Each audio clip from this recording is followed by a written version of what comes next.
proyecto Voilà consiste en la fabricación y la venta de cubiertos comestibles. Es un producto 100% biodegradable, ecológico y con el valor añadido de que cambia el concepto de usar y tirar por el de usar y comer. Estos cubiertos están hechos principalmente a base de harina de arroz, un ingrediente apto para los celíacos, y tratamos una fórmula propia, diseñada única y exclusivamente para crear este producto innovador que es un híbrido entre un cubierto y un alimento. Es decir, estos cubiertos son perfectamente eficientes para la sustitución del plástico, pero a la vez también te los puedes comer y son lo suficientemente resistentes y después agradables a la boca y amenos para ser consumidos por aquel que los esté utilizando.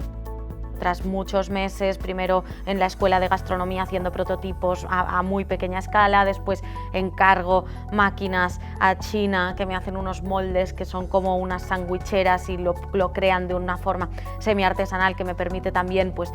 acabar de desarrollar esta fórmula y poder empezar a testear primeras prospecciones de mercado y test de empatía con consumidor. Llegamos a la conclusión de que para que esto realmente pueda solucionar un problema actual hay que industrializarlo a forma mucho más masiva para que el precio pueda ser competitivo y para que el volumen de producción sea el adecuado para poder introducirnos en los mercados que creemos que puede solucionar este problema. Se me ha ayudado mucho a desarrollar todo lo que es el business plan,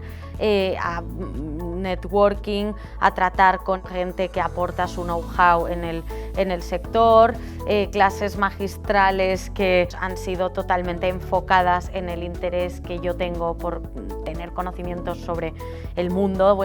del packaging sostenible, de los alérgenos, la industria alimentaria y demás. Y bueno, después haberlo presentado a un concurso,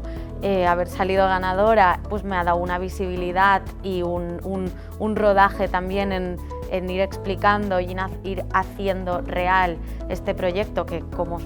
bien habéis visto, no ha salido todavía a la luz, que me ha ayudado muchísimo.